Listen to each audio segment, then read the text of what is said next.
Hi guys, welcome back to my YouTube channel. It's African Queen Grace. As usual, I'm based in Kisumu. So today I want to give you a bit of my background. I'm doing something new in terms of something slightly different from the other videos that I've done, but I just wanted to bring in my background in terms of human resources.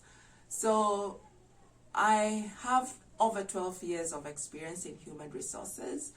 I've worked in different organizations, both here in Kenya and abroad, and I have a master's in human resource. So when I talk about the different aspects and angles of, interviews, candidates, things to do with Employment Act, policies, these are things that I've actually been doing myself and I have experience on them. So today I know my previous videos, I've talked more about entrepreneurship and why people should go into it, encouraging people in this scenario where, there's no jobs. But let's be honest, not everybody is cut out for businesses. So for those people who are, looking forward to still getting a job, they're probably been doing applications, they're probably been, sending out CVs, reaching out through their networks, telling recruiters that they're open. What are some of the things they need to look out for? And so that brings me to the topic of today. I'm going to talk about best practices for candidates who are preparing for virtual job interviews. Virtual job interviews, because now with the COVID-19, the scenarios have changed. That is one angle to it, where organizations are now doing most of their interviews virtually. So they'll do it through the computers, through the phone, through the social networks that we have, just to gauge that you are the right candidate or the right fit for the role. Again, we find that some organizations like NGOs who have their recruiters based in other countries also do reach out, and most of their interviews are done online before you even come through their doors. So this is just a summary. I have 10 solid points for you to consider today. I want to put a disclaimer that they might not be exhaustive because the list is so long, but these are the 10 simple ones that I felt are the critical things that someone should do when they're preparing for a virtual job interview. So I'll straight on jump into the first one. You should consider a virtual job interview as serious as any other job interview you would do in person. So what does that mean? You need to prepare. Point number one, you need to prepare for that job interview. Do your research on the company, do your research on the job description. It's not just about getting the job description. Read it, understand it, analyze what the job actually requires you to do, and critically analyze yourself. What are your strengths? Well, what are some of the areas you might be weak on? How would you turn it around so that when you're explaining your weaknesses, it also comes out as a strength? That is something that people really struggle with when they're responding to that question. So I would really, really critically ask everyone to analyze the company that they're looking for. Look at their culture. Look at the vision, the mission. Why do you want to work in that organization? Put those things down. And then, put pointers as to why you think you're the best fit. So research on the company at hand and make sure that they have the values that you have. I found out that some people go through the job interview to the end and actually turn it down. It's just because that maybe through the process of interacting with the organization, they realized, oh, wait a minute, maybe this is not the right organization for me to work for, and it's purely okay. I know some people have a myth of thinking that it's only organizations that turn down candidates, but it can actually happen the other way around. So that's point number one. Point number two, you want to jot down the important points. When you're doing your research, jot down the important points you want to remember when the interview is actually being conducted. This is because they will always ask you, what do you know about our company? And then there's always that segment where you are also supposed to ask questions about the company. If something is not very clear on the website, Maybe something is not clear on their LinkedIn. Maybe you've seen some comments on maybe Glassdoor, you've seen some comments on different social networks that people really give their feedback about the company. That would be something you'd want to jot down if it really dear to your heart, and then you can have a follow-up question on that. So, memorize. Point number 2 is to memorize key points on what you want to ask about the company. Point number 3, I know this is simple, but it's something critical to remember. Have a paper and a pen. Don't just go into a virtual interview, maybe with just your laptop, and there you are. Make sure you have a paper and a pen. And this is because when you're being asked questions, you want to note them down. Maybe as you're being asked questions, you have answers in your mind already. You want to note them down so that when you're giving back the response, you can quickly refer back to those points and, put it across. So have a paper and a pen at hand. Some people want to use their screen, which is also okay if you're comfortable with using your laptop at the same time when the interview is going on. You can always type, but I always find that sometimes, the typing is a little bit irritating. So just having a paper and a pen is quite simple. That's point number 3. Point number 4 is, before you go into the interview, remember to test your computer. Test the software. If there's a link they sent to you, test the software and see if it is working. There's nothing as bad as doing things last minute. So the link was sent like maybe 2-3 days prior. You were told you had agreed on time. It's 2 minutes to time and the link is not working. So you're struggling hard maybe to send a message to the recruiter, oh, I cannot log in. There could be sometimes some technical hitches, but it's good as a candidate to try beforehand and see if the link that you're sent is working, if the software they sent is working, if there's some, tests to be done that were sent, you've opened them and you're ready to go. If you were told that you need to do maybe a test maybe 10 minutes before the time you've done that, don't leave things till the last minute. Just make sure you're prepared. Maybe it's a software that needs to be downloaded in your computer. Maybe you're not so sure of what to do. You need to get someone who is available with those skills to help you, just to be ready for the interview. So that would be point number 4, where you're preparing the software, you're making sure that you're ready to go for that day.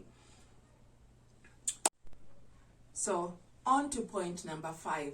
Point number 5 is preparing for negative eventualities.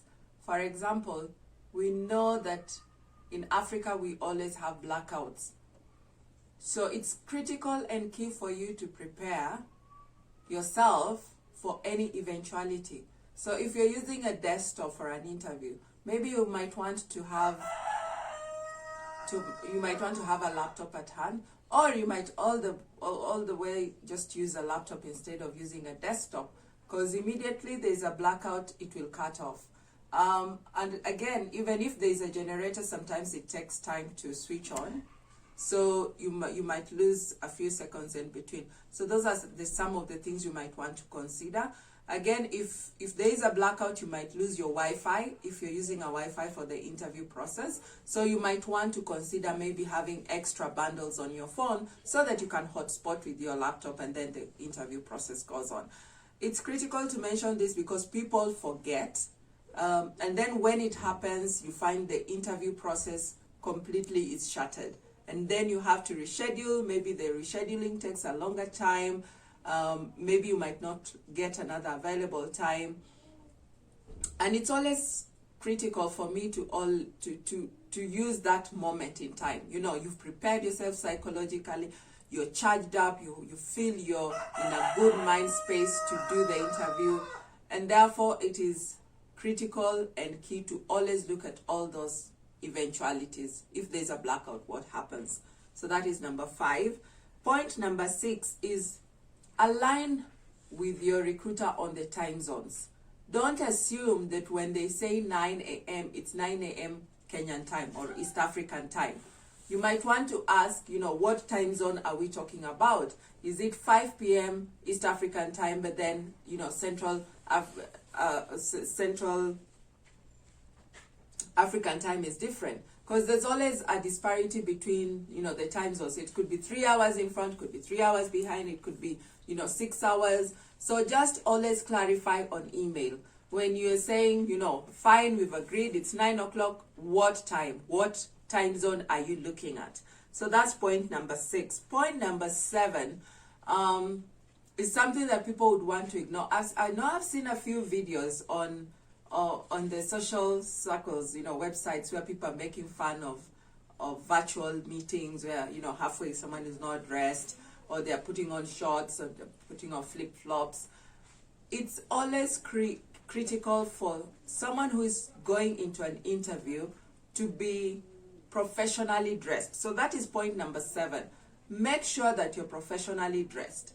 I know it's probably just halfway that you're going to be seen on the screen, but it is key and important for you to feel holistically in a good environment, like in a good space. You're feeling charged up, and dressing is part of it. You look the part when you dress professionally, when you put on your suit, you put on your official dress, you put on the tie for men, you're putting on that shirt. It really gives you that extra confidence, which is what you really need in order to perform well in an interview setup. Point number 8 is the location. What kind of room are you going to put yourself or to do the interview? Make sure that the room is a quiet space. Notify the other people that, oh guys, I'll be having an interview within 1 hour, 2 hours between this time to that time. So don't knock on the door, or make sure the kids are playing outside so they don't nudge in and out. And this is just to help you be focused and not wonder that is someone passing. You don't want to be distracted. So make sure that the room, point number 8, the location of the place is set up correctly. There's proper lighting. If, for example, you're doing the interview at night, because of the different time zones which I've talked about, the lighting in the room is good enough so that the person on the other side can be able to see you. Point number 9 is be audible. There's nothing frustrating for recruiters when you're trying to get a point from someone and you can hardly hear what they're saying. So be audible when you're giving your points across. State it with confidence. Make sure that your chin is up. Your body language is something else that recruiters also look at. Are you confident when you're responding to those questions? Are you audible enough? Are you able to communicate? Giving examples to boost the point that you're putting across. So be audible when you're responding to questions. Then the last point is make sure that you are able to communicate in terms of, if you need time to respond to a question, make sure you're saying that. As you're jotting down the questions, just note down and say, could you give me 2 minutes to gather my thoughts around? And recruiters are quite considerate. They'll tell you, yeah, take a few minutes or take a minute or two to gather your thoughts before you can respond. So just be able to communicate back to the recruiter and ask for those few minutes that you want. Make sure that your body language is concurrent with what you're putting across, because some of the cues that recruiters also look at is the body language of the person who they're interviewing. Pay attention to details. If you've been told to give, for example, 5 points, make sure you're clearly identifying what the 5 points are. If you're being told to think of out-of-the-box, maybe response, make sure you're critically communicating what it means to be, to be unconventional. What is it that you're trying to respond? So these are the 10 key points that I have for you today. They are simple things, but those simple things are the ones that people forget to look at, to follow up on, to address, or even to prepare for. And then you find that they're doing things at the last minute, they're rushed, they feel they're not confident in the interview. I hope these 10 tips will support you in preparing for your interview. You can share it with your friends, share it with your family, share it with people who are going for interviews, so that these key things they can look into before they go for that virtual interview. Again, as I said, I'm a HR professional. I have over 12 years of experience. I'll be talking about the different things someone can look into as a human resource practitioner, and also just as a manager, addressing those issues that even employees have. So if you have a critical topic that you want me to address, make sure you just type in on the comment. I'll do a video on the same, and I'll be able to post here so that we are all learning together. The other thing is, in summarizing, when you're going for an interview, make sure you enjoy yourself. Enjoy yourself. It's not life and death, guys. It's not life and death. The person who is interviewing is just a human being like you. So take it from the perspective that you're talking to someone that would want to hear the ideas, and you're able to communicate and articulate them well. It's this simple. If you're not sure of your answer that you're putting across, this is what I have an idea of, this is what I think about it. I have not been in that scenario, but this is what I would think to do. So maybe I'll do another video on that as well. Remember to subscribe. Remember, to turn on the bell so that you're notified when I come up with new videos. Again, if you have any ideas, if you have any topics that you want me to talk about, just put on the comment box. And guys, I'm excited to be here with you once again. Thank you for listening, and we are growing together. Remember, Kisumu is the place to be, Kondele is the place to be, and we have to build Kisumu. And this is just one aspect of it. Thank you, and see you in the next video.